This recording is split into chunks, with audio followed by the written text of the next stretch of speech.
Yeah. All right, well, we're going to go ahead and get started. We have a little under an hour. I'll try to stop as close to 11:30 as possible.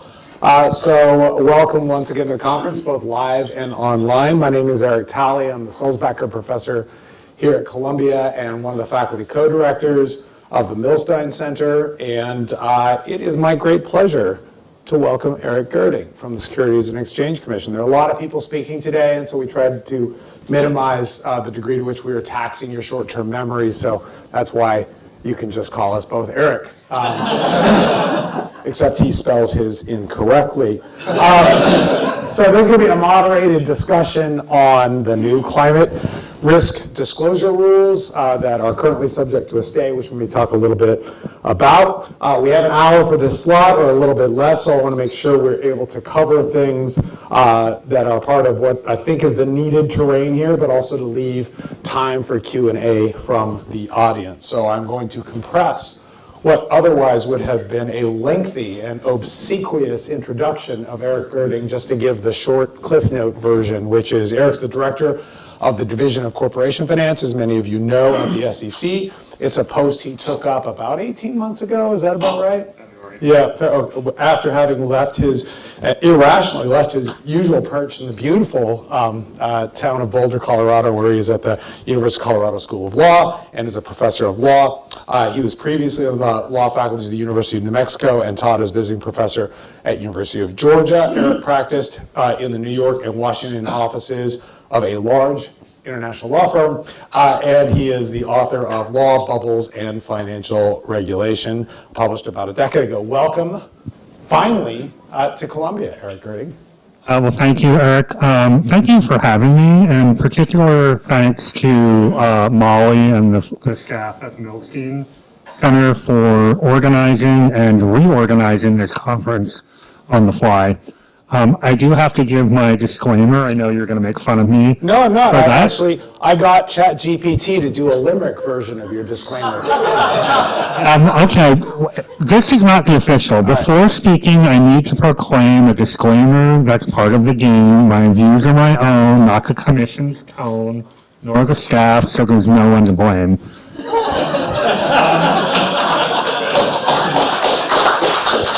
We're going to have to give them a disclaimer. All right, now do your joyless and Afterhurst I'm speaking. monotone thing. Okay. You can tell we go way back. So I'm speaking today in my official capacity as the Commission's Director of the Division of Corporation Finance. My views do not necessarily reflect the views of the Commission, any commissioner, or any other staff. That makes the general counsel happy. I don't think people want to hear any more after that. All right. So obviously the topic of the conference, but even more generally, sort of the haltering pace of different jurisdictions, climate risk disclosure practices are a big topic. And this past spring, the SEC finally finalized its own climate risk disclosure rules after several years of hand-wringing and tens and thousands of letters. Can you give me a basic, we'll talk a little bit about the stay and the challenges to the rule, but can you give me a sort of a state of play of what the overall view of the final rules as they finally came out looked like? Sure, so let me start with a few framing comments. The first framing comment is that the rules are aimed at providing investors information that's important for their investment and voting decisions. It's focused on investors, not on other constituents, not on other potential consumers of information, and it's aimed at improving their information for investment and voting decisions. And that's something that often gets lost, particularly when you're dealing with an audience that is interested in ESG. The second framing point is that a lot of this information is already out there. Investors are already demanding a lot of the information that the final rules would require, and many companies are already disclosing a lot of that information. So to preemptively strike, you would say, as Eric Talley, well, then why have a rule? And the real reason is to bring consistency, comparability, reliability to those disclosures. and to have a standard rule set that really helps improve the information content, the consistency and the comparability for investors. I think the third framing point is that I don't think so much hand-wringing as it takes a long time to go through 14,000 plus individual comment letters. And looking at those comment letters individually, we had to not only satisfy our obligations under the Administrative Procedure Act, but it also makes for better policy. But that takes a while. And it took a large team in my division to carefully analyze all of those letters. And those letters really did shape the final outcome of the rule. This is not a rubber stamp process by which we just sort of do what we want. Like, we do take into account very carefully all of the comments we received. So give me a real estate agent's tour of what you think the high level parts of the final rule are. Sure. So there's really two big pieces. There's pieces in what's called Regulation SK, which are largely narrative, but some quantitative disclosures as well. These are the portions of the disclosure rules that go into annual reports, go into registration statements, to really give context to the other piece, which is the financial statements and Regulation SX. In Regulation SK, there's a bunch of different components of the rule. There are requirements that companies give a description of the material climate-related risks that they face. There are requirements that companies give details on how they manage those material risks, how those material risks filter down to their risk management strategy and governance. There are also requirements for companies to disclose if they have a transition plan related to a material climate risk, to provide some details around that particular transition plan. And the same is true with respect to targets and goals on climate-related risk. The most heavily commented on portion of the proposed rules also came in somewhat changed format into Regulation SK, and that is the greenhouse gas emissions disclosure. So in the final rule, certain larger issuers are required to disclose Scope 1 and 2 emissions to the extent that those emissions are material to those issuers. What's not in the final rule, here's one, I think, big example of a change. Scope 3 emissions are not required. So there's no, like, full stop, no requirement for quantifying Scope 3 emissions. And then there were like some pretty big adjustments in terms of the timing of these disclosures and which companies were subject to them. Yeah, give us a sense of the rollout, because this is kind of a rolling obligation that is going to affect some companies, accelerated filers right away, but then others much later on in the game, right? So this is where we get into the stay. Yeah. So the commission, I could give you sort of the complicated tour of what the original effective dates of the rule were. But as you alluded to in your introduction, the commission did vote to stay the effectiveness of the rules pending judicial review of the consolidated litigation, the consolidated challenges to the rule in the Eighth Circuit. To preempt one of potentially another question. Why am I up here then? All right, go ahead. No, go ahead. This is what I do, right? Like, we don't know when the Eighth Circuit litigation will be resolved, and we therefore can't comment on exactly when the effective dates would be, but that is something that the Commission would address were we to prevail in the Eighth Circuit. And so at some point, there probably will be some attempt to reconcile what would have been absent a challenging lawsuit, what would have been the timetable with an augmented one or an adjusted one pursuant to whatever? Yeah, I can't really say more other than once the litigation is resolved, the commission will address the actual timetable. Okay. And just by the way, a small clarification, particularly when it comes to the crystalline clear legal term materiality. You guys did not attempt to redefine materiality for purposes of this particular set of rules. You know my talking points, Eric. Yes, yeah. Like, I guess you've snuck a look in Well, my look, laptop. a reasonable MC would have thought this important in deciding what question to ask. Yeah, I mean, this is another really, really important point. Like, the materiality that we use or the commission uses in the final rules is the same materiality that you find Columbia law professors teach in their securities regulation classes. It's the same standard that's in PSC Industries versus Northway and cases like BASIC. It's not double materiality. It's not special materiality. There were some commenters who asked us to define a new standard of materiality just for this rule, and the commission declined. It is a standard it's a standard that we think will be very familiar to securities lawyers and to their clients within public companies. And I guess, I mean, on some level it makes sense. On another level, this was just the last panel sort of brought out. This is one of the big differences between how the EU has been approaching it. Was this a byproduct, you think, of just whatever the limited mandate is of the SEC on the one hand, versus it was, the challenge of trying to come up with an altered version of materiality? I think it was important for us to stay within the traditional U.S. version of materiality. I'm not going to speculate in terms of what the EU was thinking, but they do have a different history. They have a different institutional structure for passing rules than we do.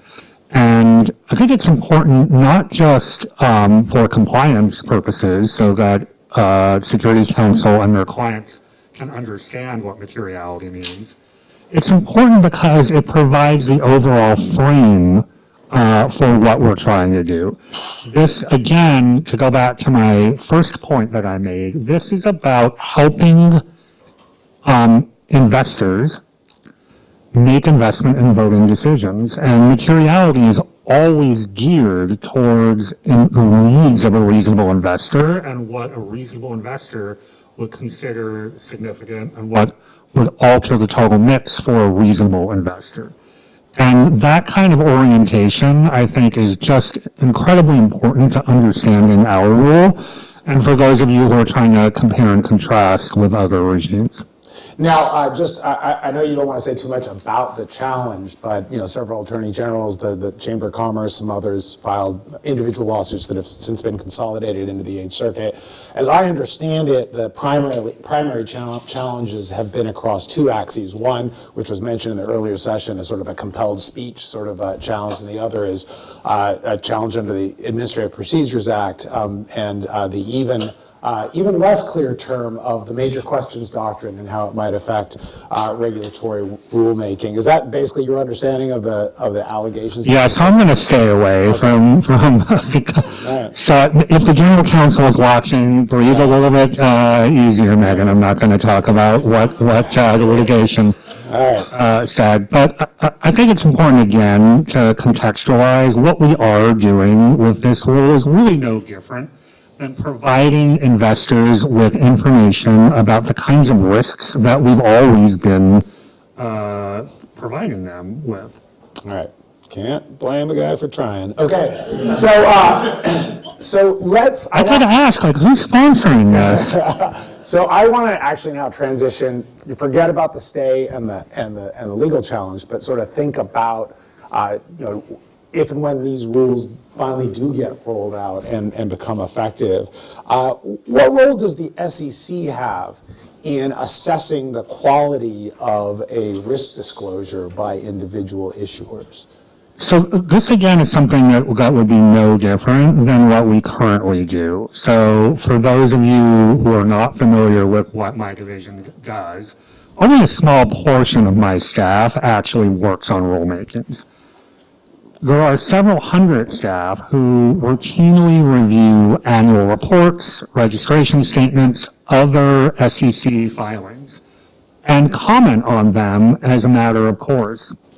And one of the comments that are often made is, tell us a little bit more about this particular piece of disclosure. So it's pretty common to ask, for example, about risk factor disclosure as part of the comment process. And I don't want to prejudge what any comment would look like in this particular space, but this is just sort of bread and butter practice for the SEC to read registration statements, compare them to the rules, and ask comments to make sure that the disclosure is really adequate for investors' needs and compliant with our rules. All right, I'm not going to let you get away with that completely because I want to push back a little bit in the sense that for any sort of new disclosure regime that is essentially trying to confront something that might involve a technical issue, might involve a new social issue, might involve, I don't know, AI, cyber risk,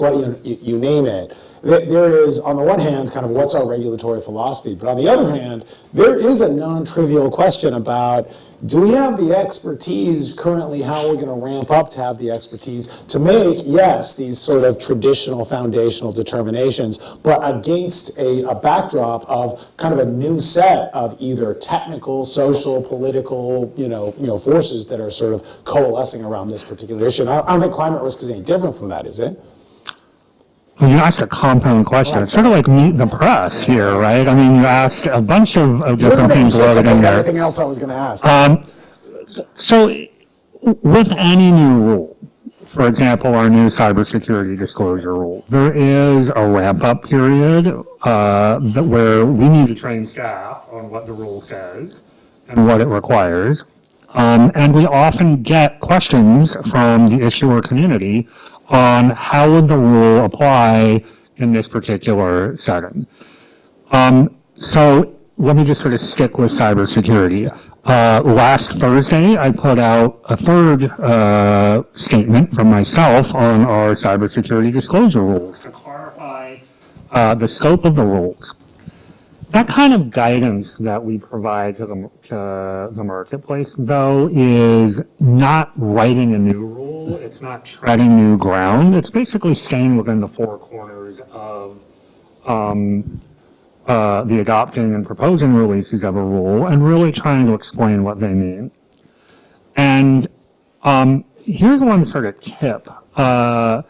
If you want to understand what the rule means, there's no substitute for not only reading the reg text of the rule, but reading through the entire, in this case, several hundred pages of the preamble of the rule too, to really understand the rationale for the rule, how it works, and how it responded to comments. And those are often fairly detailed with additional sources that one can go to as well. It's worth noting. And if you look at a lot of our guidance, we're just taking pieces from the adopting release or the proposing release and putting it straight into the guidance. So there must be some personnel issues, right? You might be saying, are there people who are kind of in that law and climate science, regulation and climate science sort of zone that might be onboarded over time? Well, I don't know that a lot of I'm not sure that any of our rules really require climate science in terms of the review. Remember, again, this is aimed at investors and it's aimed at risk. It's not aimed at changing climate policy. It's not aimed at changing or promoting or prescribing any kind of particular risk management practice. It's really about the fulsomeness of the disclosure in terms of, is a company facing climate risk and what is it doing about material climate risk? Can I ask you a nerdy question for people who are sort of more quantitatively data oriented, such as myself? In a lot of previous efforts, one of the nice things that the SEC has done has also sort of, pushed for a uniform form of actually delivering the information, not just the content, but how does it get delivered to make it easier to sort of do sort of big N quantitative analyses of companies in their compliance or failures to comply with this rule. Do you envision something down the road on this as well? So, one portion that's already in the final rule as adopted is the data tagging. And this is part and parcel of almost every rule that has been adopted within the last few years. And that is pretty wonky, but it does matter quite a bit. And data tagging basically puts all of disclosure items, not just quantitative, but also even natural language text, and affixes data tags to them so that investors can basically scrape a document for the pieces of information that they think are important and be able to compare and contrast whatever they're finding with one issuer with other issuers. And that's really essential to that one piece that I mentioned up top, which is comparability. And the data tagging also helps us. So we had a number of rules already go into effect during my tenure. So for one example, are the pay versus performance disclosure rules. And there, what I told the issuer community, and you can, the councils in the audience can tell me if they agree, we took a relatively pragmatic approach to compliance in the first year for that rule. What we did, though, is we said, if you don't have any of the required disclosure, you will get a comment from us, where is it? And the way that we actually were able to tell whether the required disclosure was there for hundreds or thousands of companies was using data tags. And a lot of times what we found in the comment process was that the information was there, but your eyes are glazing over. I thought you were a data guy. I thought you were a data guy. I'm testing you out if you're really a data guy. The other one was fully, go ahead. A lot of what we found in the comment process is that the information might have been there, but it was mistagged. And that, again, is pretty important if you're trying to allow fairly sophisticated data scraping and apples-to-apples comparisons. Yeah, I will tell you that sometimes it is dispiriting when you see a large number of things that are kind of mistagged, but it's a good start. Are you going to tell me about your research again? No, not yet, okay. Not yet, because you want to see some eyes glaze over? Brother, I can one-up you on that. Okay, so tell me a little bit about enforcement. I love them. They're my second favorite division. Great. So as a general model for these rules, right? And it's not always the same answer when you think about securities regulation reporting. We've got a kind of a compendium of commission enforcement, private enforcement, and Department of Justice enforcement. What are the main avenues of enforcement for these rules as currently written? What I can tell you is we do think about this, and one of the big comments that we did receive was about safe harbors for enforcement, including safe harbors for potentially for private litigation. So one of the things that is in the final rules is clarifying that some of the standards for forward-looking statements under the PSLRA would apply to portions of the rule, including portions of transition plans, portions of targets and goals, portions of other tools that companies use to measure climate-related risk. All of that is forward-looking and would then get the protection as forward-looking statements under the rule. So there is both public and private enforcement, and the Commission really did think about that. And I think the best example of that is in the safe harbor section. And are there companies that are already making these disclosures and sort of adorning them with the standard forward-looking language? To some extent.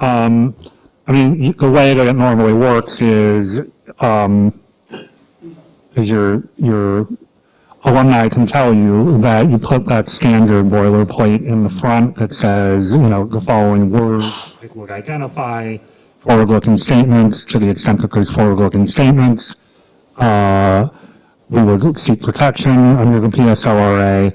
And then there always have to be meaningful cautionary statements in order to help get protection under that particular safe harbor. Do you see, in the news, certainly in the last couple of weeks, the interesting road that's being traveled by shareholder proposals that, Exxon famously, continued up until the point it was dismissed, basically, pushing back against a climate-related proposal through the 14A8 process. Do you see any interaction between this set of rules and the 14A8? Yeah, does this rule sort of say, oh no, it should be easier to get an NAL, or no action letter on shareholder proposals because we've got this backstop in place? Or are they completely orthogonal to one another, or do you think they're complementary to one another? I'm never sure what orthogonal means when a law this is sort of one of the things they teach you in law professor school, like use orthogonal.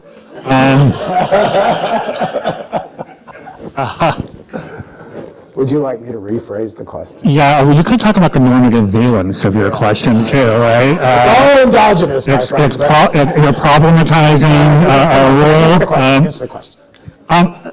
They're largely separate. The information here was designed to give investors information without having to demand it through any other venue. And I think that is one of, if you look at the economic analysis of the rule, that was one of, I think, the real factors that led to the rule, which is there's a real cost to investors having to hunt and peck for information, or having to demand information, and having to standardize information. So this rule is largely, I'm not sure when you use orthogonal, if I'm not 100% sure what it means, but... Maybe you use something like praxis or something like that. I'm just kidding. That was a joke. Wow. Yeah, it didn't land well. No. Are you taking your sabbatical in Germany, or? I think they're largely separate. Okay. What about, so actions of enforcement are one thing, but what about sanctions for violations? How do you think that's going to get kind of played out over time? And I want to let me be a little bit more precise here, right? Since the mandate of this rule circulates around financial considerations, materiality is financial materiality. Say a private plaintiff were to come through and say, oh, there's been non-compliance with this rule, and I want damages. Is that going to be... I'm going to do Merv Griffin, and I'm just going to go around to all of the Columbia securities laws professors and see what they think of the Moab opinion, right? Yeah. Should we do that? Well, we've got a Q&A thing if we ever get to it. So, yeah. I think it's a good question, but I'm not really in the business of being a plaintiff's lawyer, so I'll leave that to others to answer how that would work in private litigation. All right. One of the things that was mentioned in one of the morning panel, the earlier panel, I think Professor Gordon mentioned it, is we saw in the early 2000s an enormous wave of going private transactions. That one was largely fueled by historically quite low interest rates that made those transactions even more appealing. Is there a danger that firms that are contemplating the effectiveness of this set of disclosure rules will say, well, if I'm no longer an SEC reporting entity, maybe this is the type of situation where I should just go private. The ones that are left public, we're pretty green anyway, and so you could see a migration out of the very market that the SEC is implementing these rules to address. So I think one thing that the proposing release and the adopting release did consider, particularly in the EA. Let me say a couple of things about that.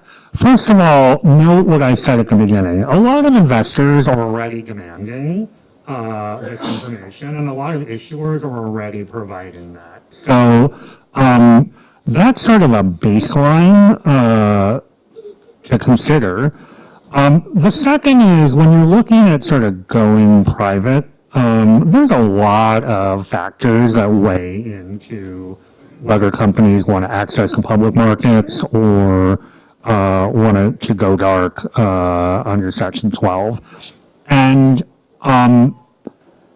it's not clear to me, what the causal story is or how much of an influence the disclosure, any marginal impact on the disclosure rules would have on that particular decision. Yeah, I guess it remains to be seen. It's obviously a big thing to do, and it still it is going to be fueled by availability of other, of cheap credit and so forth as well. Tell me how, the earlier panel, was largely devoted to this, but from your perspective, how do these final rules compare to those of foreign jurisdictions and the approach that the SEC has been taking here versus in Europe or East Asia or elsewhere? So we did look at and consider what other jurisdictions are doing. And one way that we did that is that the proposing rules and the adopting rules are largely modeled off the TCFD framework. And they're not a carbon copy of the TCFD framework, but they're built with the same sort of building blocks. And I think that will really help a lot of companies that are subject to different regimes. That will help to lower their compliance costs.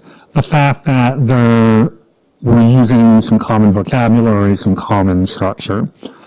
I think what your question is partially getting at is whether there will be substituted compliance.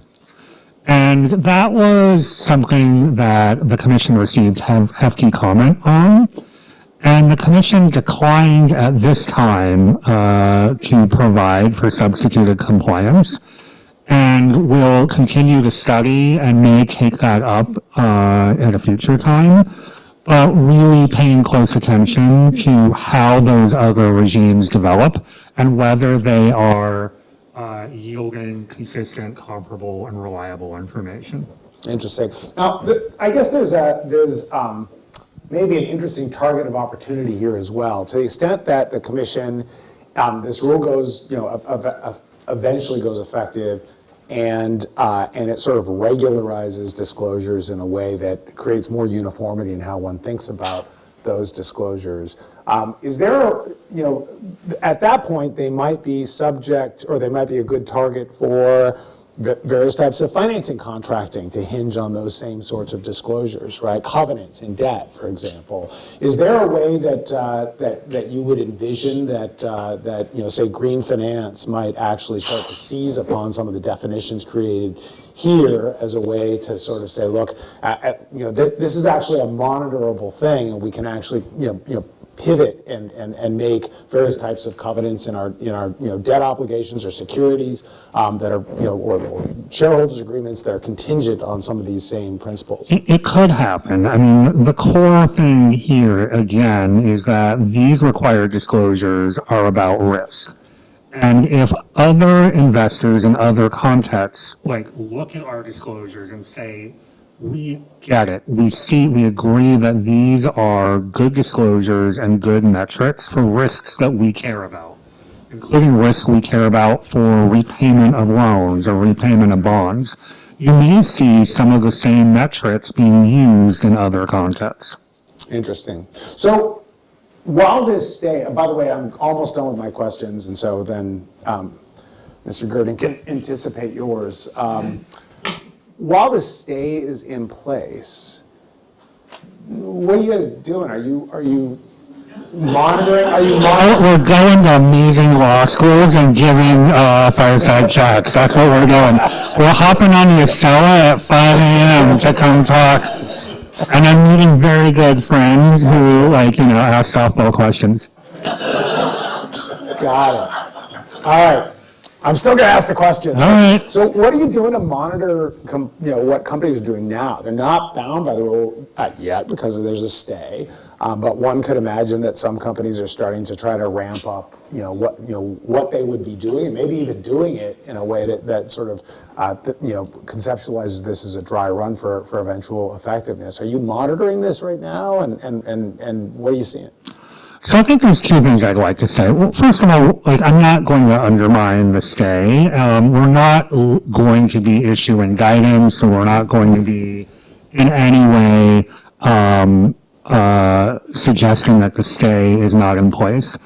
That being said, though, we are collecting questions that issuers have in terms of how the rules work, so that when the stay is lifted, at that time we can think about how to answer those questions with staff observations and other helpful communications.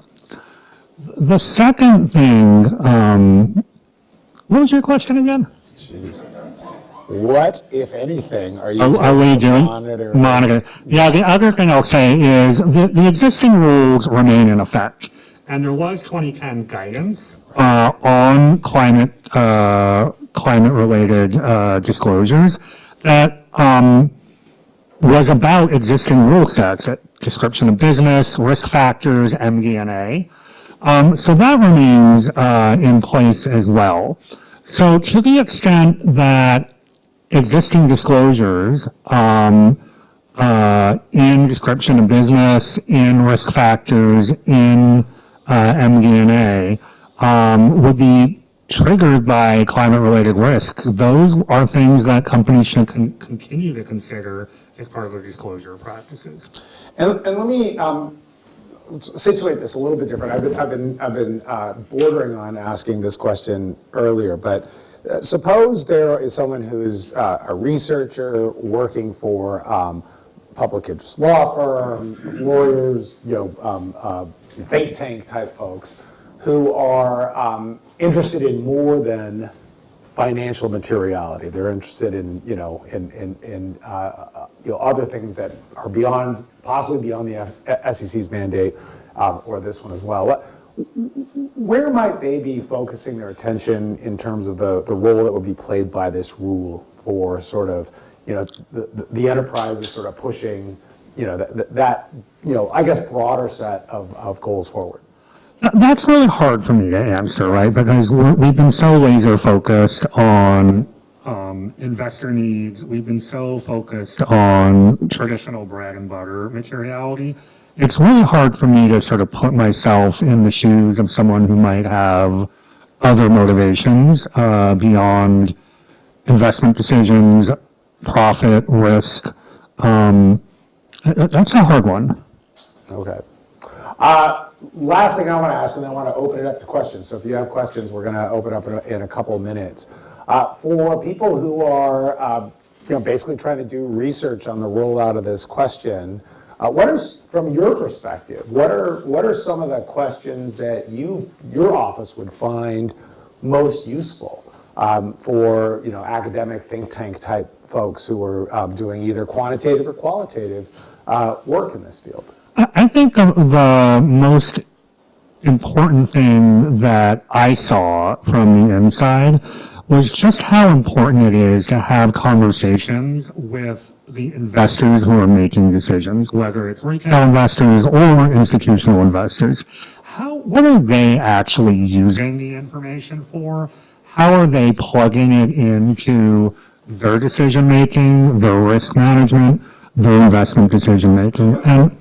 And I think that there's some real value in terms of researchers in doing that kind of empirical research, actually sitting down and talking to people about what are they doing on a day-to-day basis in terms of making these decisions.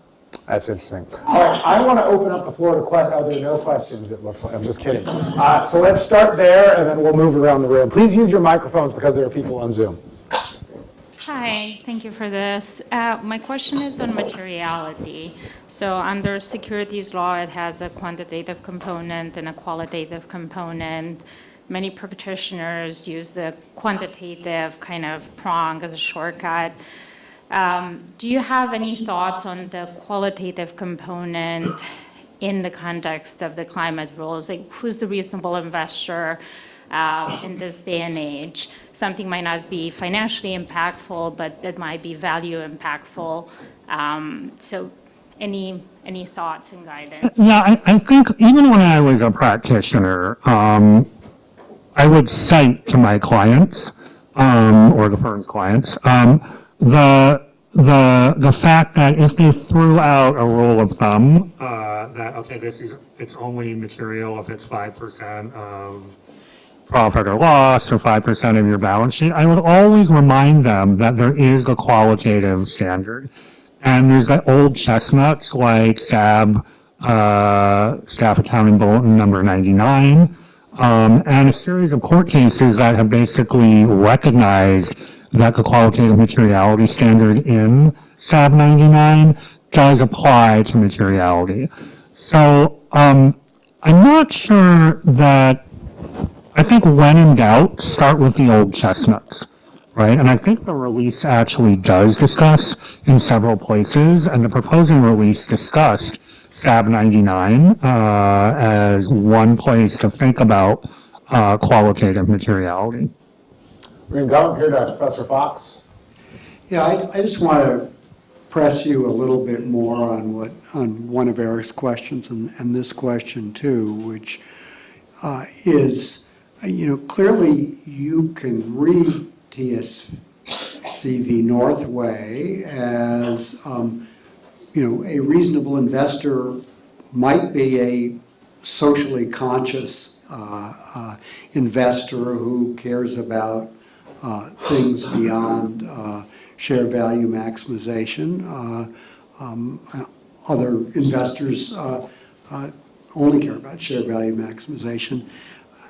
How does that figure into the materiality standard here? Obviously, we know there are even some Third Circuit cases that suggest materiality can only be demonstrated by a price impact. But we also know some people purchase securities for reasons other than maximizing the share, looking for maximizing the value of their portfolio. Yeah, I think, as Professor Fox notes, there's some language in the basic case as well that says that we are not taking a stand on, I think, whether you're a chartist or someone on State Street or Bay Street.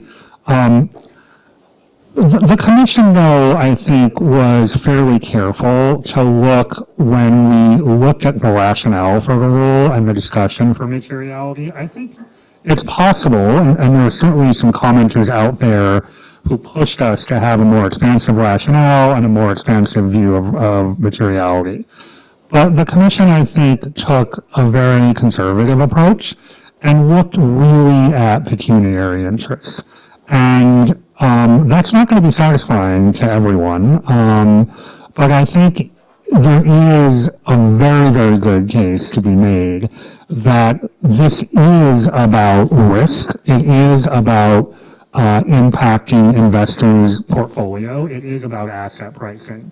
And whether others want to use information for other purposes, as Eric noted before, that's their prerogative. But I think we were trying to stay pretty squarely within a very conservative and time-tested version of materiality. But I guess, just to push Merritt's question even a little further, and both Professor... We're not merit regulators. I've heard that one. Yeah.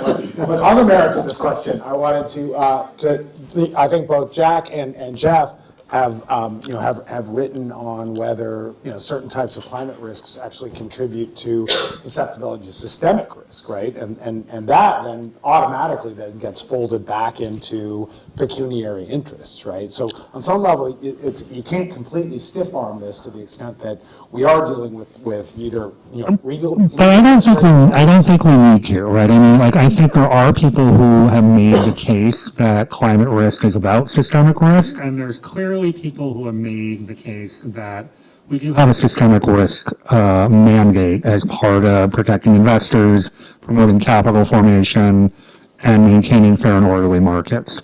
But I don't think you need to make those arguments in order to justify the rule as being important for investors and basic asset pricing, basic investment and voting decisions. And so I'm not disputing that those arguments could be made. I'm not disputing that people have written pretty eloquently about those. But I don't think that is necessary for the core of why investors need this. Got it. I think your colleague has a question? No, your colleague. Me? Yeah. No, he's not a colleague. I'm Yeah, sorry. definitely not. I'm All an right. interlocutor with Eric frequently, including Sorry. right now. One of your recent statements on cyber kind of focused on voluntary disclosure, the potential for investor confusion in the 8K if there's a voluntary disclosure where they may be expecting mandatory disclosure. I guess my question is that sort of particular to the cyber case, or do you think that's sort of a more general issue? And how do you sort of envision that potentially being an issue with the climate change rules? So I think it is, that particular statement was particular to the cybersecurity rule. And that was because there was a new form or new item on 8K. And I think there was some confusion between whether information was determined to be material, whether a cybersecurity incident was determined to be material, or whether it was voluntarily disclosed. But I do think that I stand behind some of the philosophy within that statement. We're not in the business of discouraging voluntary disclosure above and beyond what is required. All of that information clearly needs to be consistent with what is required to be disclosed, right? You don't want materially misleading information or material omissions out there. But if companies want to go beyond any particular rule that the Commission has passed and disclose more, I'm not standing in the way of that. Question over here? Thank you. I know that this rule, like many recent rules, was promulgated with or over the dissent, really a blistering dissents by two commissioners from the other party. And I marry that with a more recent trend at the SEC and other agencies to reverse rules that have been promulgated in a prior administration. How do you think about whether this rule is insulated from, a reversal, even if it survives legal challenge? Will it survive, sort of the political challenge of a new administration where there are 3 Republicans in the majority rather than 2 Republicans in the minority? So let me say a couple of things about that. We do, as staff, take seriously the charge of engaging all 5 commissioners. So in any rule, we are not stiff-arming the Republicans or any commissioner who may be perceived as less likely to vote for things. So we do engage them. We don't always get a 4th or a 5th vote for rules. It sounds like you're pretty familiar. There is some scholarship out there on how dissenting views have been used by courts and how that's actually encouraged or played into more dissents in agency practice. In terms of insulating rules from politics, I'm not sure that's the goal, right? I mean, if you're making any kind of rule change, whether you're modifying an existing rule, you do have to comply with the law. You do have to comply with the Administrative Procedures Act. There's cases out there like State Farm that really set the guidelines for what you have to do if you're changing course from what a previous agency decision was. But I just don't think it's the staff's role or the commission's role to sort of hardwire any particular rule in perpetuity. I mean, there are elections, and like commissions can change. The risk of overwhelming the room with people named Eric. Eric, please. Hi.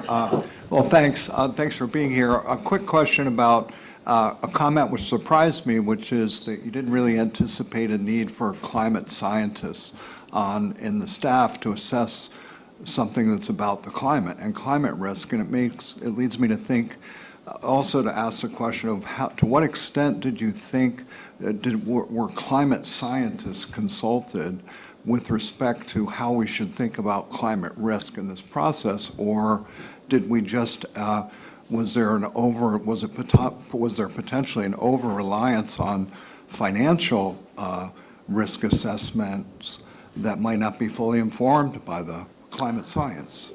So I think to contextualize what we're doing here, we are not looking again to change climate change. We're not looking to change climate policy. And we're not looking to evaluate whether any particular company's actions are contributing to climate change or not contributing to climate change. We're in the business of analyzing the quality of disclosure. And for that, for analyzing the quality of disclosure and looking at it through the lens that I mentioned earlier, of looking at it through the lens of financial impacts, looking at it through the lens of asset pricing, I think there's a misconception that we need climate scientists to sort of help determine like what is going to actually happen with the climate. We're not in that business. We're not in the business of also determining whether a particular climate risk management strategy is a smart one or a dumb one. Like that is for investors to decide, or even whether a company should have a climate risk management strategy. Yeah, right here. We're going to do one more question after this. Thank you. My name is Neri Brookspan. I'm teaching here ESG reporting at SEPA, and the commission started to think about the rule about a decade ago or more, and you mentioned the 2010 rules, which I've actually looked at. It's guidance. And in my layman definition, what companies have disclosed is either nothing or fluff, and I'm trying to reconcile the assertion that the commission has made, and including in the rule, that some of it is actually codified in existing risk disclosures, it's already required, and I'm trying to reconcile it with the lack of substantive disclosures. And let's say this is presumptively correct. Then the next question, yes, the rule is on ice, administration can change, it's going to be litigated, it can going to be kicked down whatever road you think about, but the commission has its own tools to think about if it's truly a risk, to issue a Dear CFO letter, to issue a sub, and it could truncate some of all the challenges that you mentioned. And some could assert it should have been step number one before even going through everything that you went through, and it could mitigate some of, if risk managers sat in your chair, they may have anticipated that and say, okay, let's take enforcement, let's take Dear CFO, let's put some poster kids out there and do that. Is that considered, is that contemplated, or I'm just, it's a pipe dream in my view? So a couple of things. We did look at a lot of companies' disclosures in both the proposal phase and the adoption phase.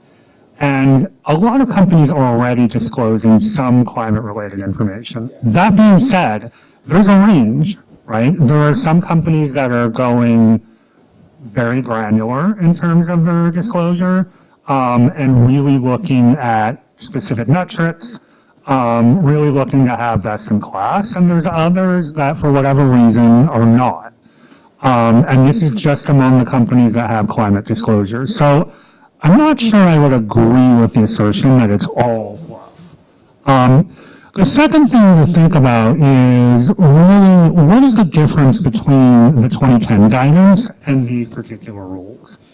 And the important thing to remember about guidance is that it's not creating a new legal obligation. It's not supposed to have force of law. So what the 2010 guidance did is say, look at description of business, look at MD&A, look at risk factors. And to the extent that any of the climate-related information that's in that 2010 guidance triggers that disclosure, like you should consider putting that in those 3 sections of the rule. The limitation, though, of just relying on guidance like the 2010 guidance is that you don't get that kind of comparability, right, in terms and consistency that you get with more specific line items of disclosure that are climate focused or transition risk focused or physical risk focused. And that is what investors told us they needed, right? Was not just sort of narrative disclosure on how climate matters affect description of business, how they impact risk factors, but they wanted those specific line items and they wanted that enhanced comparability and consistency. And they wanted things like data tagging so that they could pull that information out and say, here's 3 companies that we're considering in our portfolio. Let's look at transition plans, or let's look at the assets accounting portions of the disclosure, and let's compare them one by one. So I think that what I said is still true. There was a lot of this out there, but it wasn't yielding that kind of consistency, comparability, and reliability that comes from specific line item disclosures that can be compared and contrasted. All right, last question, our Professor Gordon. Thank you, Eric, for coming. So, I mean, it's pretty plain from what you've said that the focus on pecuniary materiality is designed to minimize the litigation risk or to maximize the chance. Words in my mouth, Jeff. The lawyer's craft. You know, because obviously the shareholders, many of them, care about a lot more of that, particularly in this area, not only in their investment decisions, but also in their voting. And in other areas, the Commission has plainly gone beyond the focus on, I dare say, the obsessive focus on pecuniary materiality. But you know, I say that as a comment. What happens when U.S. issuers begin to disclose quantitative climate-related facts in response to, say, the EU requirements, and they decide first they're going to disclose it with respect to the European footprint, but then they decide they've got the method, they're going to make it broader. So is the Commission then going to be in the position of being unable to enforce against an anti-fraud standard disclosure made by U.S. issuers in response to extra U.S. disclosure requirements? What's going to be the Commission response there? Well, I mean, I think the Commission response will be if you're making statements, material misstatements or omissions in connection with the purchase and sale of a security, and we have jurisdiction under Morrison or otherwise, like that would be a concern. Like regardless of whether you are making that statement voluntarily in response to SEC rules or whatever. It has to be in connection with the purchase and sale of a security, but the anti-fraud rules, like we're not looking to cut them back in any way, shape, or form in any of our rules. All right, so we are out of time, and so I've got a ministerial announcement that my Millstein folks will yell at me if I don't make in a second. But first of all, I want to thank Eric Gurdon and have you join me